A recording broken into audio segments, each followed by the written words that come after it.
सर्वमङ्गलमाङ्गल्यं सर्वकल्याणकारकं प्रधानं सर्वधर्माणां जैनं जयतु शासनं जैनं जयतु शासनं जैनं जयतु शासनं नमः समय साराय सानुभूतिया चकास्ते चित्स्वभावाय भावाय सर्वभावांतर भावांतर।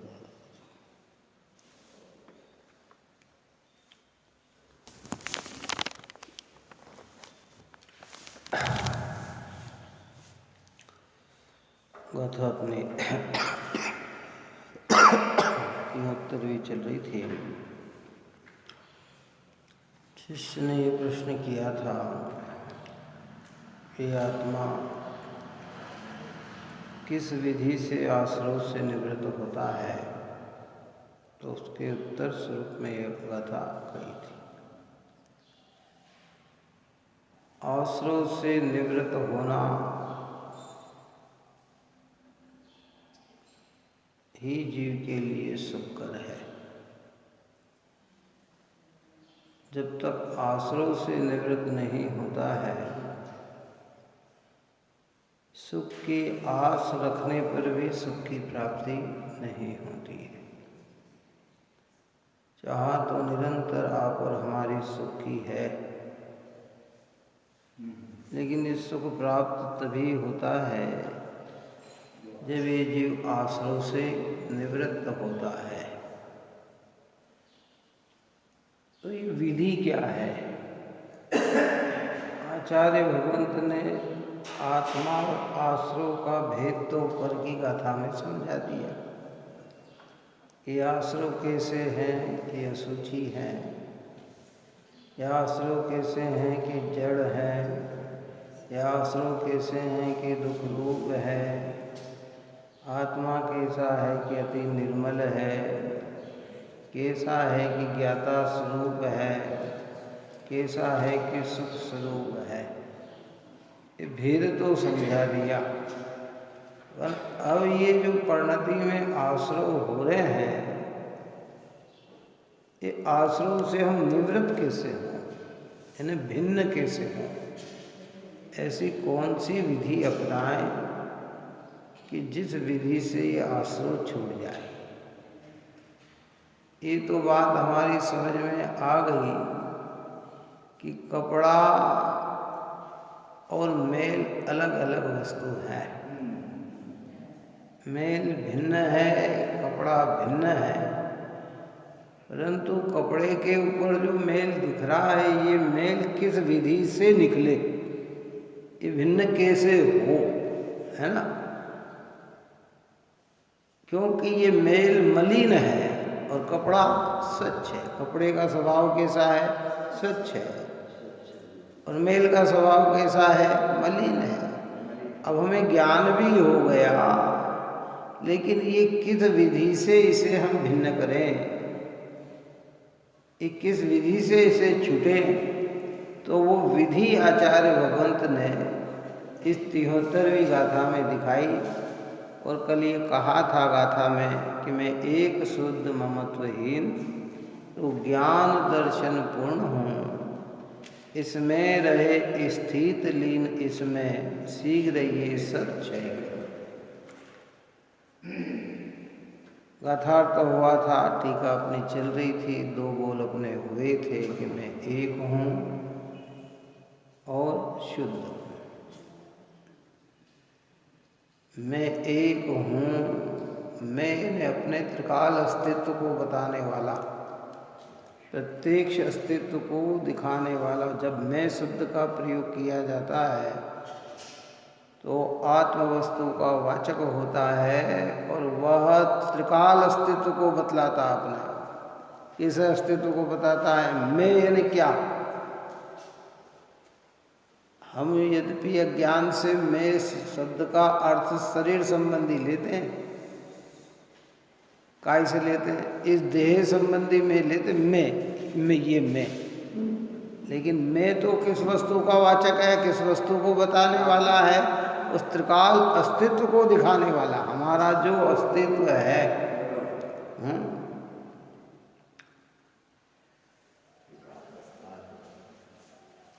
तो वो विज्ञान घन स्वरूप है,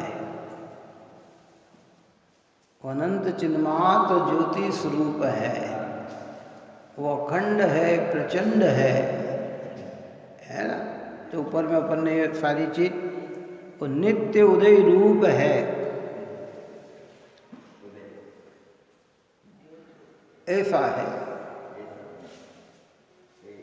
और शुद्ध का अर्थ बताया था, कर्ता कर्म करण सुप्रदान अपादान अधिकरण सर्व कारकों की समूह की प्रक्रिया से पार को प्राप्त जो निर्मल अनुभूति, उस अनुभूति पने के कारण शुद्ध हूँ, उस अनुभूति के कारण शुद्ध। त्रिकाली द्रव्य में है ना, ये भी विकल्प नहीं है। ये दो बोल अपन ने चलाए थे, आज तीसरा कहते हैं। देखो, उद्गल द्रव्य जिसका स्वामी है, ऐसा जो क्रोधाधिक भाव को विश्व रूपत्व अनेक रूपत्व उसके स्वामी पने रूप स्वयं सदा ही नहीं परिणमता होने से ममत्व रहित हूँ। ये क्या कहा कि वो जो हमारा आत्म वस्तु है ना, त्रिकाल, धर्मी जीव ऐसा विचारता है कि ज्ञान घन स्वभावत्व है, और जो शुद्ध है ऐसा जो है कि पुद्गल द्रव्य जिसका स्वामी है, ऐसा जो क्रोधाधिक भावों का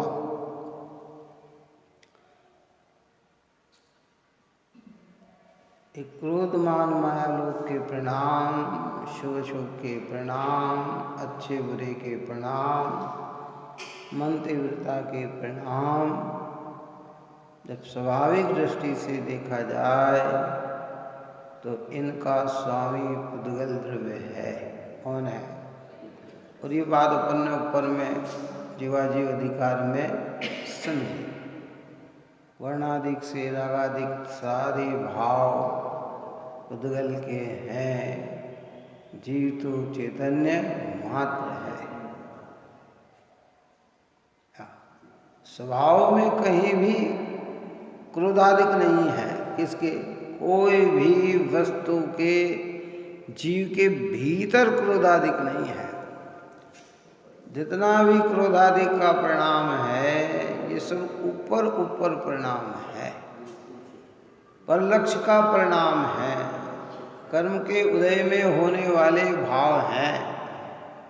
अभी स्वाभाविक बात चल रही है, यद्यपि प्रमाण ज्ञान से इन भावों को आत्मा का ही कहा जाता है, ये बात पहले अपन ने किया है।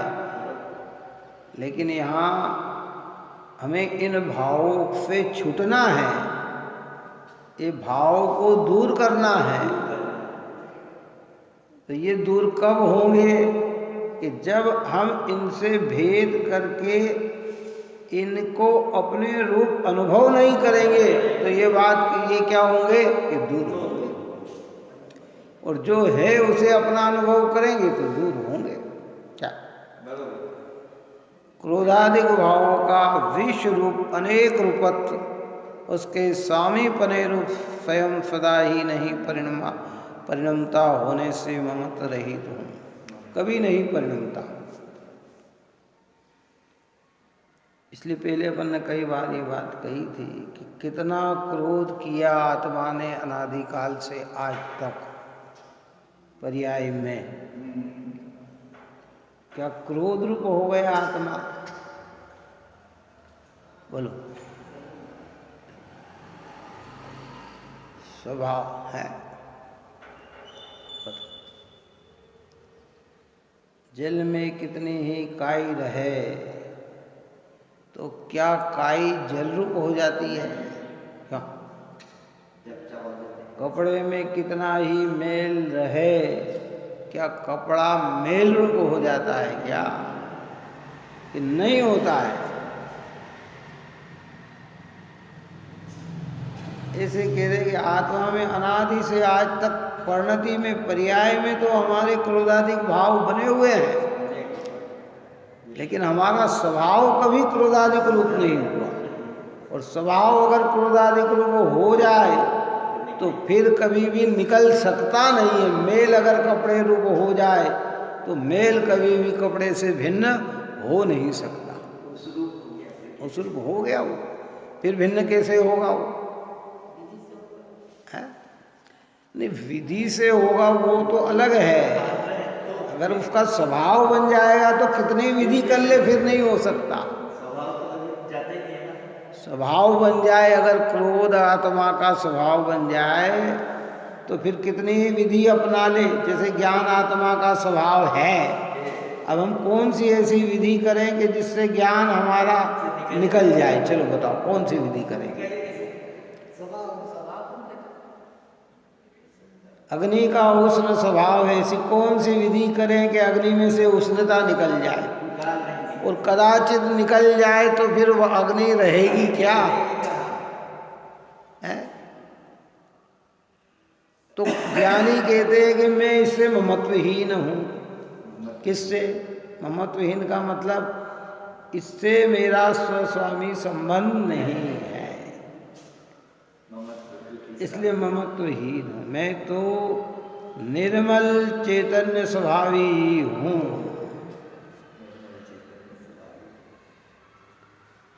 बहुत गजब की बात है भाई, देखो तो क्या।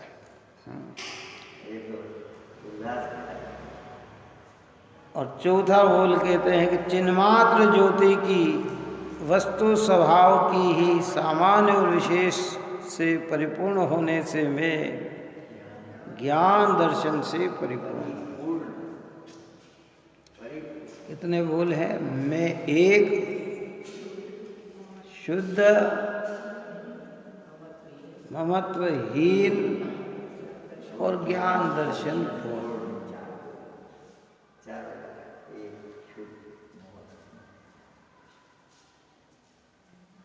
वहाँ कहा था 38वीं गाथा में कि मैं एक शुद्ध सदा अरूपी ज्ञान दृग परमार्थ से, वहाँ अरूपी कहा था, यहाँ ममत्वहीन कहा। कितना पॉइंट तो वहाँ भी 4 लिए, कौन से लिए? मैं एक शुद्ध सदा अरूपी ज्ञान दृग परमार्थ से, कुछ अन्य यह मेरा नहीं, परमाणु मात्र नहीं अरे। यहां भी कह रहे हैं कि मैं एक शुद्ध ममत्वहीन, वहां अरूपी कहा था, यहां ममत्वहीन कहा। वहां परद्रव्यों से आत्मा को भिन्न बताना था। यहाँ ये आश्रव कैसे निकले, किस विधि से निकले, वो विधि समझा रहे हैं। ये विधि है, ये विधि का उपयोग करें तो हो सकता है। सब चीज की विधि होती है, हर चीज की विधि होती है। विधि के अनुसार चलें तो ही कार्य होते हैं, और विधि के अनुसार न चले तो कार्य होता ही नहीं है। अब चाहे वो लौकिक कार्य हो चाहे पारलौकिक कार्य हो। हलवा बनाना है तो हलवे की विधि है। क्यों? किसी सज्जन पुरुष से पूछा गया कि भाई हलवा कैसे बनता है? ये 4 चीज को मिलकर हलवा बन जाता है। आटा होना चाहिए, घी होना चाहिए, शक्कर होना चाहिए, अग्नि होना चाहिए या पानी होना चाहिए, पानी होना चाहिए। ये मिले क्या? आटा मिल गया, हलवा बन गया। कि ये चार तो होना, पर विधि क्या है, पहले क्या डाला, फिर क्या डलेगा, फिर क्या डलेगा। तुमने चार ही को लपेट के एक साथ रख दिया तो हलवा नहीं बनेगा, और कुछ बन जाएगा। आटा सेके नहीं और उसमें सब चीज डाल दी, क्यों है, तो हलवा बनेगा क्या, तो और कोई बन जाएगा। उसकी विधि तो इसी क्रम से है। तो आश्रय से निवृत्त होने की विधि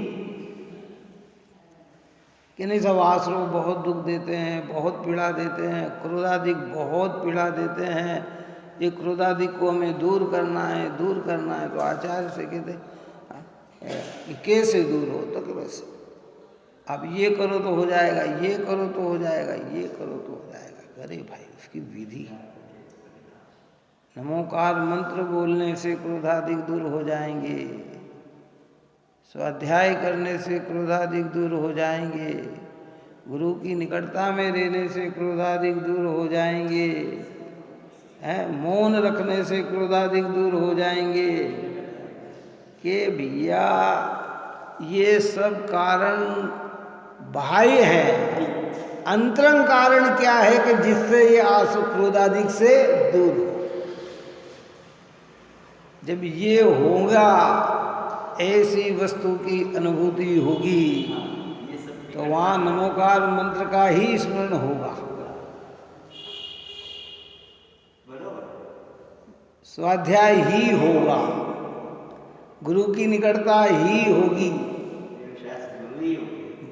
कम बोलना ही होगा, है।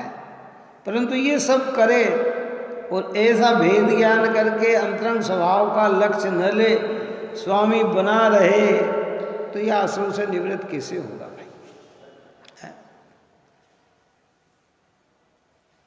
इसलिए चिन्मात्र ज्योति की हम वस्तु स्वभाव से ही, चिन्मात्र जो ज्योति है ना हमारी, ज्ञान दर्शन पूर्ण हो, वो वस्तु के स्वभाव से ही सामान्य और विशेष से परिपूर्णता होने से, सामान्य और विशेषता से परिपूर्ण होने से मैं ज्ञान दर्शन से परिपूर्ण हूँ। सामान्य यानी दर्शन, विशेष यानी ज्ञान।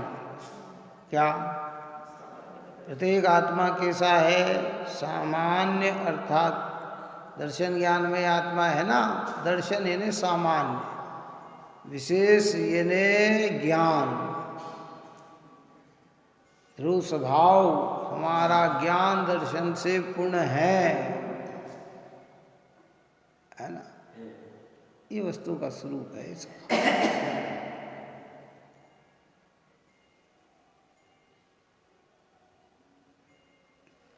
ऐसा मैं आकाश आदि द्रव्य की भांति पारमार्थिक वस्तु विशेष हूँ। कहते हैं जो ये मैं ज्ञान दर्शन से पूर्ण वस्तु हूँ ना, ये कैसा हूँ कि आकाश आदि द्रव्य की भांति पारमार्थिक वस्तु विशेष हूँ। जैसे जगत में आकाश, धर्म, अधर्म, काल, पुद्गल की सत्ता है, ऐसे मेरे जीव की भी सत्ता है। मैं भी वस्तु हूँ, कल्पना मात्र नहीं हूँ।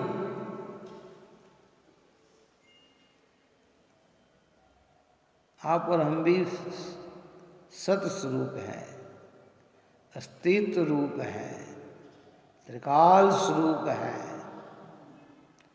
कल्पना मात्र नहीं। आत्मा कोई कल्पना चल रही हो कि नहीं, क्यों?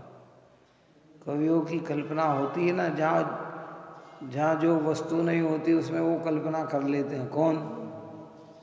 वो कर लेते हैं कि देखिए कल्पना मात्र है, वो तो कल्पना मात्र है। पर यहाँ ऐसा मैं आत्मा कल्पना मात्र नहीं हूँ,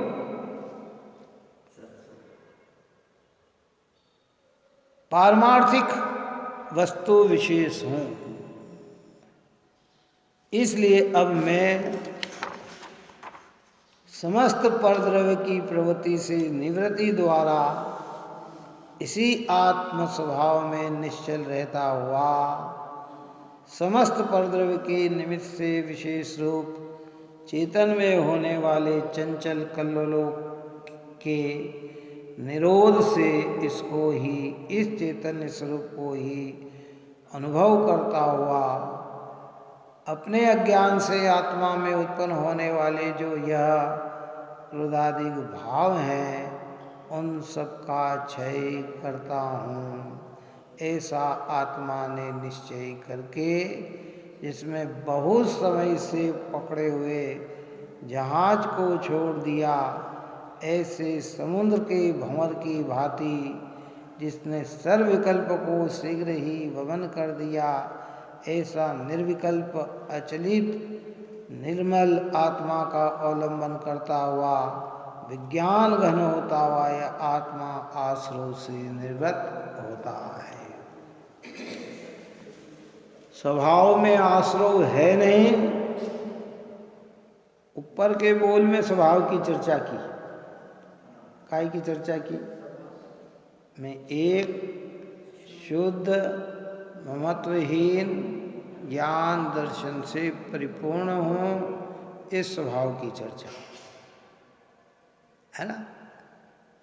कपड़े की जो स्वच्छता, कपड़े का जो चिकनापन आदि जो है वो स्वभाव है, उसकी चर्चा। अब ये मेल लगाए कैसे दूर करना है, पर्याय में है आश्रव, तो आश्रव को दूर कैसे करना है कि जब ऐसा जो स्वभाव है उसमें अपने को स्थित करता हुआ, लीन करता हुआ, क्या जो गाथा में पाठ में लिखा ना, क्या लिखा?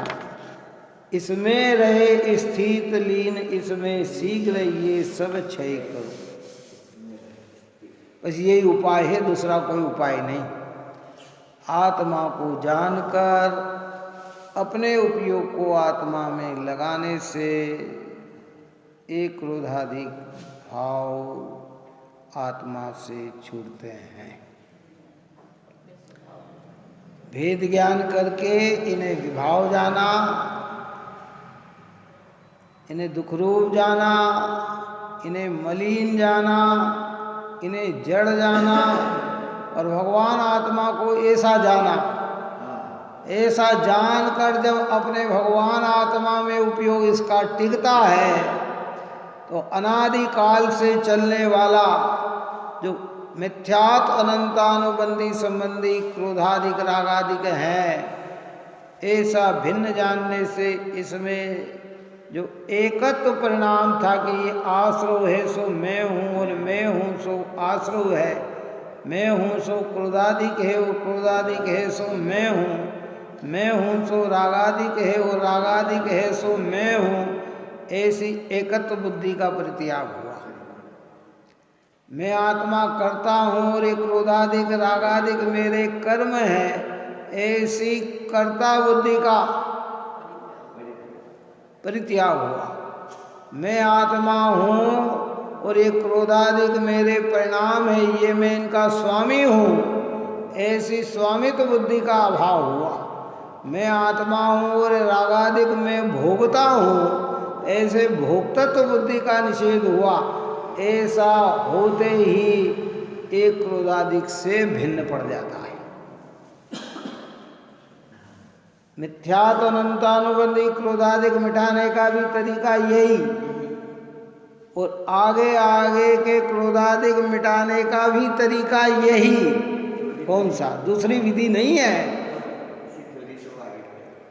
कि भाई मिथ्यात्व और अनंतानुबंधी तो एक आत्मा के अनुभव करने से चली जाती है, एक आत्मा में आत्मपन जोड़ने से चली जाती है, और अप्रत्याख्यान प्रत्याख्यान संजलन कषाय कैसे जाती है कि भाई वो आत्मा में अनुभव करके आत्मा को अपना मानने से, तो कहते हैं उसी आत्मा में लीन होने से ये सारी विकृतियाँ दूर हो जाती है। दूसरा कोई तरीका नहीं। जितने भी हुए अरिहंत सबने अपनाया यही पंथ, इसी विधि के द्वारा भगवंत बने हैं, दूसरी कोई विधि नहीं। अनादिकाल पहले जो भगवान बने हैं वो भी इसी विधि से। इस काल की पारंपरिकता में आदिनाथ भगवान आदि जितने भगवान बने हैं वो भी इसी विधि से। विदेश क्षेत्र में बन रहे हैं वो भी इसी विधि से। ऐरावत क्षेत्र में हुए वो भी इसी विधि से। या भरत क्षेत्र में आज अगर कोई सम्यक दर्शन प्राप्त कर रहा है तो वो भी यही विधि है कि आत्मा को जानकर आत्मा में उपयोग ठहराए तो ये आश्रव से निवृत्त होता है। दूसरी कोई विधि नहीं है।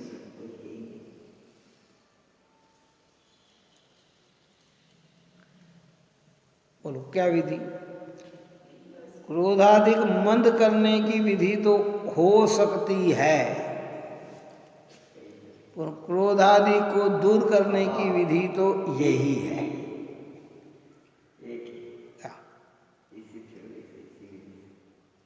क्रोधाधिक मंद तो हो सकते हैं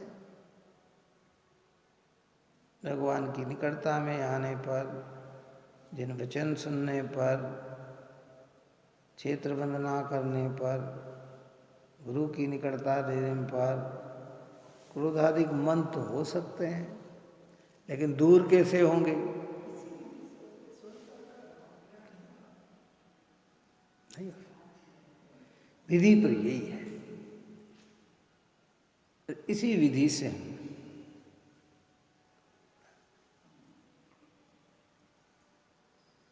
बहुत गंभीरता समझ लो। तो अगर आप और हमें विकृति से दूर होना है ना, तो इस चिंतन को हृदय में डालना पड़ेगा भाई, अंदर में डालना पड़ेगा। हमारे क्रोध कभी मन पड़ जाए तो मान बढ़ जाए, मान मन पड़ जाए तो लोभ बढ़ जाए, लोभ कम पड़ जाए तो माया बढ़ जाए। क्यों है? एक क्रोध नहीं करे तो धर्मात्मा हो जाते हैं, लेकिन भय माया लोभ हमारा कितना ही तीव्र हो, बात समझ में आए।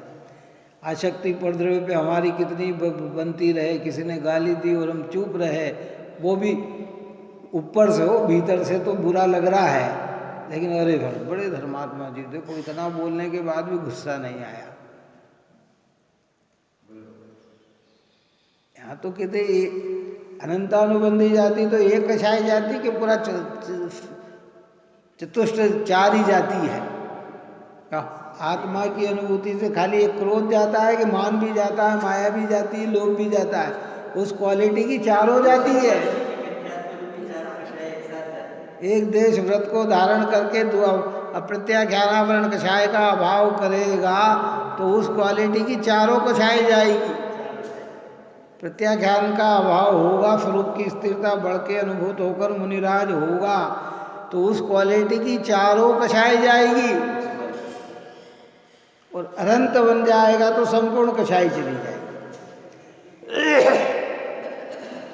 यानी साहब हमारे अंदर तो क्रोध नहीं है, भले मान हो रहा हो, मैंने क्रोध नहीं किया, मैंने क्रोध नहीं किया, अरे साहब उनने इतना कहा, देखिए हमारी धैर्यता, हमने फिर भी क्रोध नहीं किया। कि ये तूने क्रोध नहीं किया तो ये जो धैर्यता दिखा रहा है ये कौन सी कषाय है?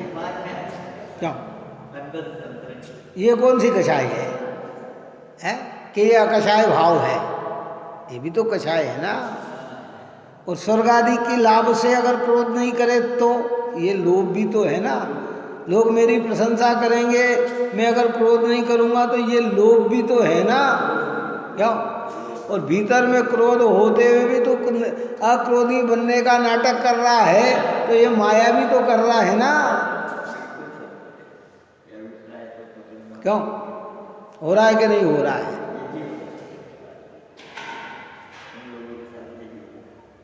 लोग व्यवहार में जो बात कहते हैं उनकी यहाँ महत्ता नहीं है, यहाँ तो वस्तु स्वरूप की महत्ता भाई। हमें पता ही नहीं है कि हमारी कछाई कैसे कैसे कैसे कैसे रंग बदल रही है, और हम ऊपर से कर दे अपने को तो गुस्सा नहीं करना, अपने को तो गुस्सा नहीं करना, अपने को तो गुस्सा नहीं करना, अपने को तो गुस्सा नहीं करना, मुझे तो क्रोध नहीं करना। करो कितने ही विकल्प, दिन भर 24 ही घंटे क्रोध तो मिटने वाला थोड़ी है। मान करे नहीं, मुझे मान नहीं करना, मुझे मान नहीं करना। अरे भैया, जब तक दो द्रव्य की भिन्नता को न जाने और भिन्नता जानकर अपनी वस्तु का हम ना आए, अपनी वस्तु में का अनुभव ना हो, तब तक ये क्रोधादिक मिटते ही नहीं है। इसलिए विधि बताई है कि कौन सी ऐसी विधि करें कि जिस विधि से आश्रव से ये आत्मा निवृत्त हो, ये भिन्न पड़ जाए। इसलिए अनंतानुबंधी में क्रोधादि में आत्मा में एकत्व नहीं होता, क्रोधादिक और आत्मा में स्वस्वामी संबंध नहीं होता, क्रोधादिक और आत्मा में कर्ता कर्म संबंध नहीं होता, क्रोधादिक और आत्मा में भोक्ता भोक्ता संबंध नहीं होता। हाँ, और जहाँ आत्मा को क्रोधादिक का कर्ता कहा, क्रोधादिक का भोक्ता कहा, क्रोधादिक का स्वामी कहा, वो सब आगम में व्यवहार नहीं बतलाया है। ये व्यवहार से ऐसा कहने में आता है, पर जब परमार्थ की दृष्टि से देखते हैं तो है ही नहीं। यह नहीं कहते कि जब मैं अपने चैतन्य भगवान आत्मा को अनुभव में लेता हूँ, दृष्टि में लेता हूँ, तो मुझे वहाँ क्रोधादिक दिखते ही नहीं है। जो दिखते ही नहीं है मैं उसका कर्ता कैसे, जो दिखते ही नहीं है मैं उसका स्वामी कैसे, जो दिखता ही नहीं है उससे मेरी एकत्वता कैसे, जो दिखते ही नहीं है उसका वेदन ही नहीं हो रहा तो मैं भोक्ता कैसे। आज समझ में, अब क्या दिखे, चलो ये कुछ नहीं दिखता। हम सब चीज छोड़कर बिल्कुल उपयोग एकाग्र करके भगवान में हमने मन लगाया, भगवान के अलावा हमें अब कोई दिख ही नहीं रहा, कोई नहीं दिख रहा है, सब चीज होगी, पर यहाँ तो कुछ भी नहीं है ना। जब है ही नहीं तो मुझे उसका विकल्प क्या करना, बोलो उसमें क्या अपनापन जोड़ना। जब मुझे तो भगवान ही दिख रहे हैं, इसके अलावा कुछ दिख ही नहीं रहा, भले सब हो है। यहाँ कह रहे हैं जब ध्रुव पे दृष्टि जाती है तो ध्रुव में तो कुछ दिखता ही नहीं है ही नहीं, अनुभव में आता ही नहीं है। जो अनुभव में ही नहीं आता है उसका मैं कर्ता कैसे, उसका मैं स्वामी कैसे, उसका मैं एकत्व कैसे है, और उसमें ही स्थित रहता है। तो जो पर्याय में होने वाला विकार है वह भी धीरे धीरे धीरे धीरे सब क्या होता है, दूर होता चला जाता, दूर होता चला जाता। बस यही बात है, धीरे धीरे धीरे धीरे धीरे धीरे प्रयत्न करते हैं।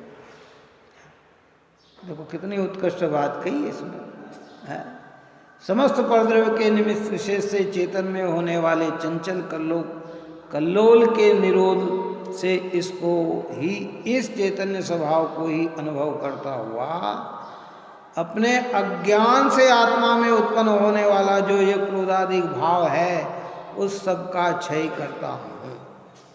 ये क्रोधादिक भाव कैसे उत्पन्न होता, अपने अज्ञान से। उसरोज कहा था ना कि जहाँ ज्ञान वहाँ राग ना, राग शब्द का अर्थ समझ में आ गया था, बोलो क्या कहा था। जहाँ राग कहा वह संपूर्ण विकार, सारे क्रोधादिक भाव, क्रोध को हो तो भी सब मान माया लोभ और सारे भाव आ जाते हैं। जहाँ ज्ञान कहा उसमें पूरा चैतन्य आत्मा आ जाता है। तो जहाँ चैतन्य आत्मा है अनुभव में वहाँ राग नहीं होता, और जो राग होता है वहाँ चैतन्य आत्मा का अनुभव नहीं होता। जहाँ ज्ञान वहाँ राग ना, जहाँ राग ना ज्ञान, और निज के ही अज्ञान से जन्म राग का ज्ञान, या ज्ञान से यहाँ कह रहे ना ये कहा क्या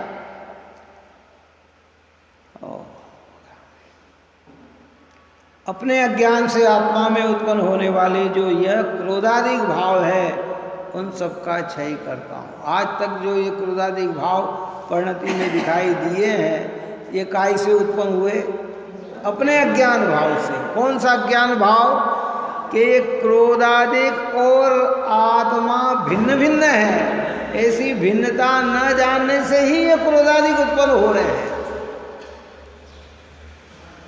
बात समझ में आई? क्यों उत्पन्न हो रहे हैं हमारे अंदर? अभी अनंतानुबंधी का लेना है। क्यों हो रहे हैं कि ऐसी भिन्नता न जानने से ही क्रोधमयी आत्मा को मान लिया, मानमयी आत्मा को मान लिया, मायामयी आत्मा को मान लिया लोग। अरे हमने अपने निज स्वभाव को जाना नहीं, इसी को अपना मान लिया, और मान लिया तो यही है। क्यों? घर में अपना बेटा हो और पराया का भी बेटा हो, और हम अपने बेटे को अपना माने ही नहीं और पराये को ही अपना माने, तो पराया कब छोड़ के जाएगा? चलो ये बताओ, अपने को कब छोड़ के जाएगा? वो जाएगा क्या? यहाँ दृष्टांत को एक देश लेना, और सब संपूर्णता तेरे पास हो तो हो, और कुछ नहीं होगा तो वो तो 1 मिनट में भाग जाएगा। कौन है? तेरे पास और तू पराये पे प्यार लुटा रहा है, तो वो क्यों जाएगा? ऐसे कह रहे हैं कि जब क्रोधादि को ही हमने आत्मा मान लिया और आत्मा को आत्मा माना ही नहीं, तो ये क्रोधादि हमें क्यों छोड़ के जाएंगे? ये तो बने के बने ही रहेंगे ना। अब इन्हें मिटाने का तरीका यही है कि तू अपने को अपना मान, और जब अपने अपना अनुभव करेगा तो ये क्रोधादि तो आचार्य देव पर्याय में ये बात कहते हैं। क्या देखो क्या टीकाकार क्या कहते हैं कि ऐसा अपने अज्ञान से आत्मा में उत्पन्न होने वाला जो यह क्रोधादि भाव है, उसे मैं क्षय कराता हूँ। क्षय कराता हूँ यानी उसको नाश कराता हूँ, उसे भिन्न करता हूँ। कैसे करता हूँ? ऐसा भेद ज्ञान करके, ऐसी वस्तु का अनुभव करके मैं इसे भिन्न करता हूँ। ऐसा आत्मा में निश्चय करके, जिसने बहुत समय से पकड़े हुए झांझ को छोड़ दिया, ऐसे समुद्र के भंवर की भांति। समुद्र में क्या होता है? भंवर आती और भंवर में झांझ उलझ गया, पकड़ा, वो निकल नहीं पा रहा है? और एकदम भंवर शांत होता है तो क्या होता है कि वो झांझ तो अनादिकाल से हम ऐसी मान्यता में उलझे हुए थे, अब वस्तु स्वरूप समझ में आया तो क्या क्या जिसने सर्वविकल्प को शीघ्र ही वमन कर दिया, ऐसा निर्विकल्प अचलित निर्मल आत्म स्वभाव का अवलंबन करता हुआ विज्ञान घन होता हुआ यह आत्मा आश्रव से निवृत्त होता है। बस ये विधि है। इसके अलावा जितना प्रयत्न है सब व्यर्थ है।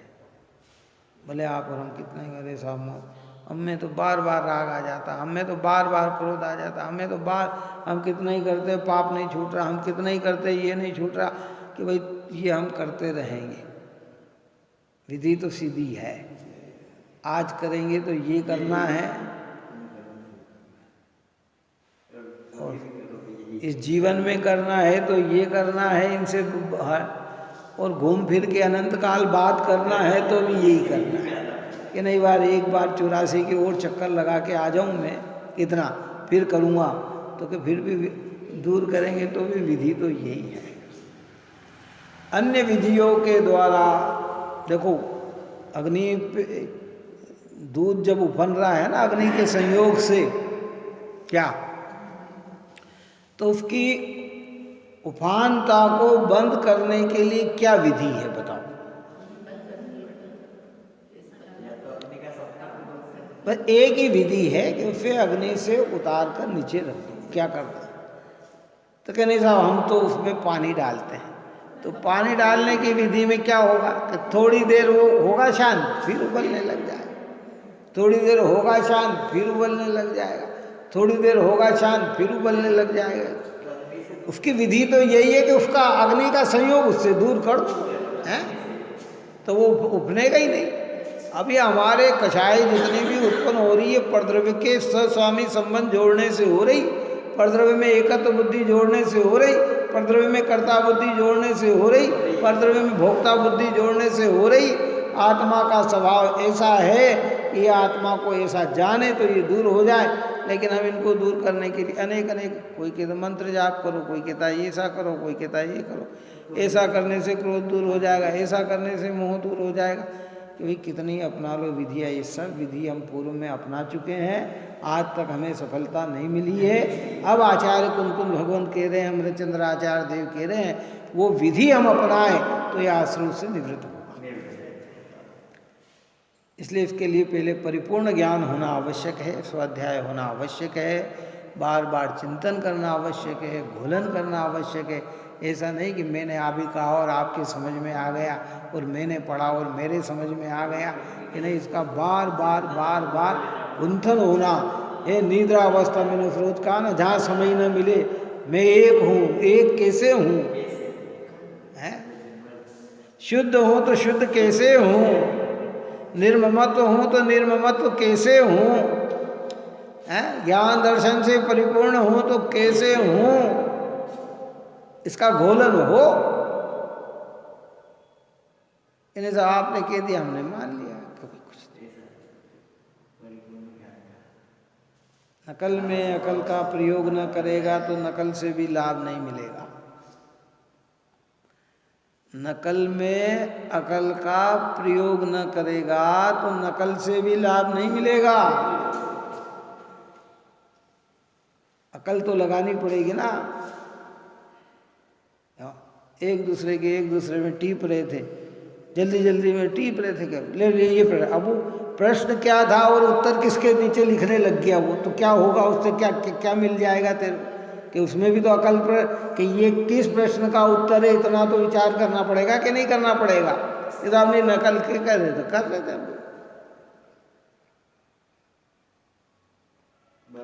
इसको टोडर मौली साहब ने लिखा कि एक व्यक्ति धान कूट रहा था तृण सहित, कण सहित, है ना। वो कण तो उसको अंदर का दिख नहीं रहा था, कण यानी दाना और तृण यानी छिलका है। अब वो छिलका दिख रहा था, अब वो कूट तो रहा था कण सहित। इसने देखा कि ये कूटने से धान निकला, तो वो खाली तृण को ही कूटने लग गया, तृण यानी चारा, उसको ही कूटने लगा। तो अब वो उसमें मिलेगा क्या? तेने आंखों से तृण देखा, लेकिन वो कण सहित तृण में कूटा तो दाना मिला है। ऐसे हम भेद विज्ञान करेंगे आत्मा को लक्ष्य में लेकर, तो ये आश्रव हमसे निवृत्त लेंगे। और खाली ऊपर ऊपर करने से निवृत्त हो तो कोई निवृत्ति होती नहीं है। अनादि से संसार हमारा ऐसे ही चल रहा है भाई। इसलिए बार बार इसका चिंतन करो, वापो करो, जिन वचनों को सिरोधर रखो, ऊंचे रखो। क्यों भगवंत ने ये बात कही, कुंद आचार्य ने बात कही, तो मुझे तो इसको हर तरीके से अपनाना ही चाहिए। एक ही लक्ष्य है कि इन आश्रव से कैसे निवृत्त हों। एक कषाय का आश्रव भी इसी विधि से निवृत्त होता है, दो कषाय का आश्रव भी इसी विधि से निवृत्त होता है, तीन कषाय का आश्रव भी इसी विधि से निवृत्त होता है, और संपूर्ण आश्रव भी इसी विधि। इसमें रहे स्थिर और इसमें लीन, स्थिर होते ही अनंतानुबंधी चली जाएगी, और जैसे जैसे लीन होगा कि आगे की कषाय, और उसके लिए फिर दो कषाय, तीन, और फिर तीन कषाय के अभाव में भी सातवें गुणस्थान से फिर आठवें गुणस्थान में, फिर नौवें गुणस्थान में। ये गुणस्थान जितने भी ऊपर बढ़ेगा ना, उसमें स्थिरता अधिक होती चली जाती है, उसमें बहाव की प्रचुरता होती चली जाती है, तो फिर आगे संपूर्ण कषाय क्षय हो जाती है। इस प्रकार की चर्चा यहाँ की है। भावार्थ कल अपन करेंगे। आप और हम सभी जीव निरंतर भेद ज्ञान को प्राप्त होते हुए एक ज्ञाय भगवान आत्मा को लक्ष्य में लेकर आप और हम सब अपने संपूर्ण कषाय विकार भाव, मिथ्यात्व भाव का विलय करें। यही मंगल भावना है।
श्रवण